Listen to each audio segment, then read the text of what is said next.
Hello बच्चों, चलिए प्रश्न पढ़ते हैं। प्रश्न यह है कि विभिन्न अवाष्पशील तथा वैद्युत अन्नपघट्य पदार्थों के समान विलायक में बने सममोलल विलयन क्वथनांक में समान उन्नयन प्रदर्शित करते हैं। इस कथन पर टिप्पणी कीजिए। तो सबसे पहले बात करें अगर इस प्रश्न में मुख्य अवधारणा की, तो देखो क्या होगी। मुख्य अवधारणा जो इस प्रश्न में होगी वो होगी क्वथनांक उन्नयन। क्वथनांक उन्नयन देखो क्या होता है ना कि क्वथनांक उन्नयन जो है,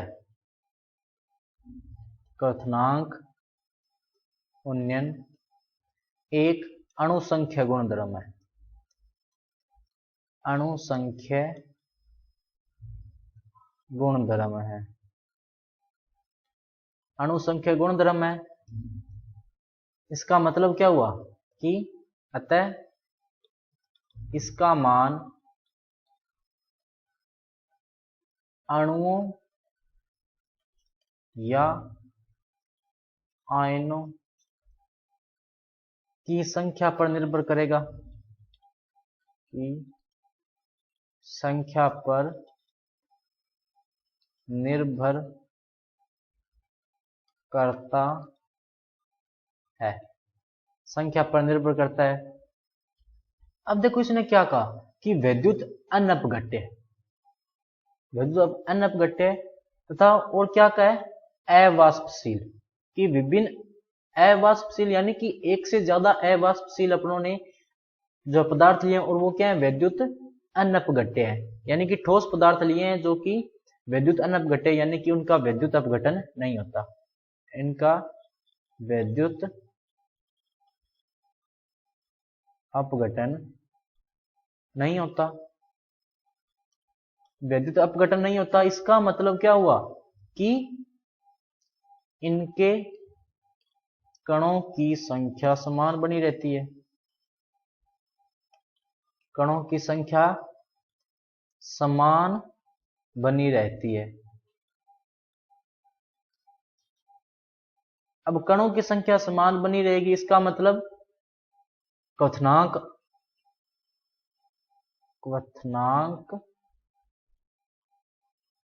उन्नयन भी क्या रहेगा समान।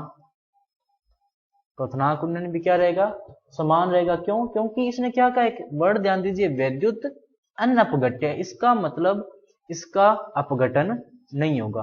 अब जब इसका अपघटन नहीं हो रहा तो क्या हो रहा है, इन कणों की संख्या समान बनी रहती है, जिसके कारण क्वथनांक उन्नयन नहीं होता।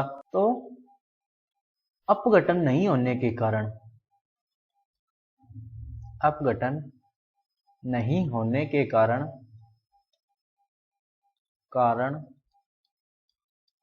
विभिन्न अवाष्पशील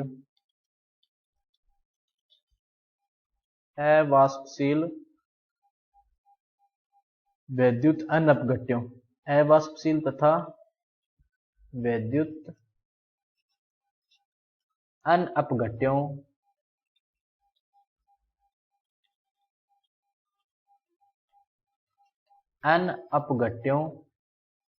के विलयन में कणों की संख्या समान होगी। संख्या समान होगी। जैसे अपने ले सकते हैं ग्लूकोज, इसका वैद्युत अपघटन नहीं होगा। सुक्रोज, इसका भी वैद्युत अपघटन नहीं होगा। कणों की संख्या समान रहेगी। और क्वथनांक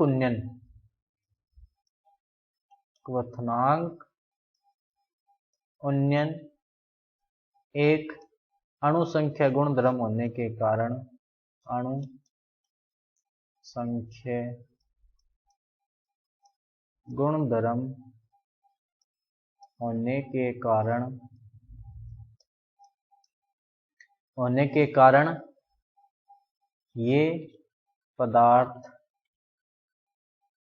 समान क्वथनांक उन्नयन दर्शाते हैं। क्वथनांक उन्नयन दर्शाते हैं। तो बच्चों ये था आपका उत्तर। मैं आशा करता हूँ आपको समझ में आया होगा। धन्यवाद।